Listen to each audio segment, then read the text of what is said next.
ജയരാജൻ സഖാവിന് ഞാൻ ചോദിച്ച ചോദ്യത്തിന് മറുപടി പറയാൻ കഴിയില്ല. അതുകൊണ്ടാണ് നിങ്ങൾ വീണ്ടും എന്നെ ആക്ഷേപിച്ചുകൊണ്ടിരിക്കുന്നത്.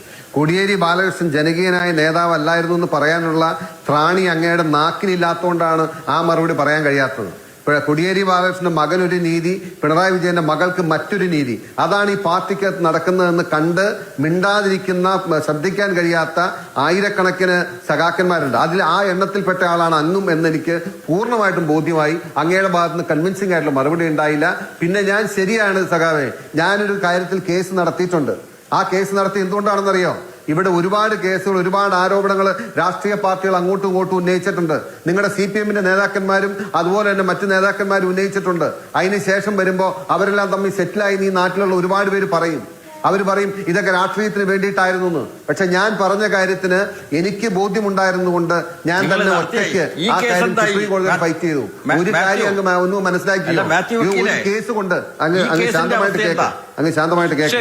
ഒരു കേസ് കൊണ്ടെല്ലാം അവസാനിച്ചു എന്നും കരുതണ്ട. അതുകൊണ്ട് ഒരു കേസ് നടത്തിയത് കൊണ്ട് അതുകൊണ്ട് അതിന്റെ എല്ലാം അന്ത്യമായി എന്ന് വിചാരിക്കരുത്. നിങ്ങൾ കുറച്ചുകൂടി ശാന്തമായി വെയിറ്റ് ചെയ്യൂ. അങ്ങ് പറഞ്ഞ എന്താണ്? ആനുവൽ മെയിന്റനൻസ് കോൺട്രാക്ടിന്റെ പേരിൽ പിണറായി വിജയന്റെ മകൾ കോടിക്കണക്കിന് രൂപ വാങ്ങിയതിനെ ന്യായീകരിക്കണം എന്നല്ലേ അങ്ങ് പറഞ്ഞത്? സഖാവായ കമ്മ്യൂണിസ്റ്റായ P. ജയരാജൻ പറഞ്ഞത് അങ്ങ് തന്നെ വന്നിരുന്ന് ന്യായീകരിക്കണം ഇതുപോലുള്ള കാര്യങ്ങള്. അതായത് സോഫ്റ്റ്വെയർ ഇവിടെ മാർക്കറ്റിൽ പോയി 4000 രൂപയ്ക്കും 3000 രൂപയ്ക്കും 2000 രൂപയ്ക്കും കിട്ടുന്ന സോഫ്റ്റ്വെയർ, ആ സോഫ്റ്റ്വെയറിന്റെ ആനുവൽ മെയിന്റനൻസിന് കോടിക്കണക്കിന് രൂപ കൊടുക്കണമെന്ന് പറയുന്നത് അത് ന്യായീകരിക്കേണ്ടതാണെന്ന് P. ജയരാജനെ പോലുള്ള കമ്മ്യൂണിസ്റ്റ് സഖാക്കന്മാർ തന്നെ വന്ന് കേരളത്തിന്റെ പൊതുസമൂഹത്തോട് പറയട്ടെ. അതാണ് ഈ കേസിന്റെ ഏറ്റവും വലിയ പ്രത്യേകത. എന്തുകൊണ്ടാണ് പിണറായി വിജയൻ ഈ കേസിൽ ആ സ്ഥാനത്ത് വരുന്നത്? ഞാൻ പറയാം.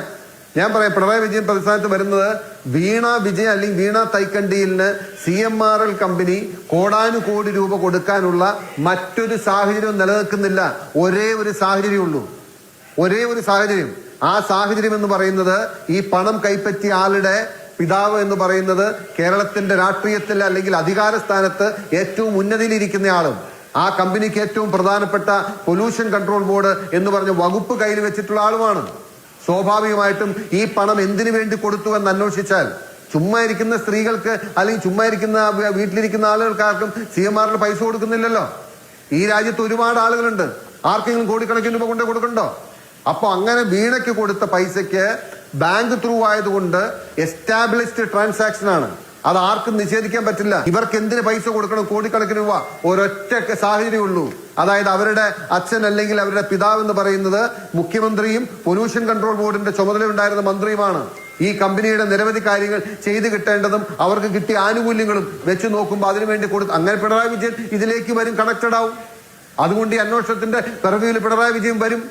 അത് കൂടാതെ പിണറായി വിജയൻ തന്നെയാണ് പറഞ്ഞത്, അദ്ദേഹത്തിന്റെ കേസുകളിലും അല്ലെങ്കിൽ ആരോപണങ്ങളും ആക്ഷേപങ്ങളും വരുമ്പോൾ കേന്ദ്ര ഏജൻസി വരട്ടെ, കേന്ദ്ര ഏജൻസികൾ അന്വേഷിക്കട്ടെ, കേന്ദ്ര ഏജൻസികൾ പരിശോധിക്കട്ടെ, ഞാൻ അവരെ സ്വാഗതം ചെയ്യുകയാണെന്ന് പറഞ്ഞവർ എന്തിനാണ് ഇപ്പോൾ ഈ വെപ്രാളം വേവലാതിയും ബഹളവും കാണിക്കുന്നതെന്ന് എനിക്ക് മനസ്സിലാകും.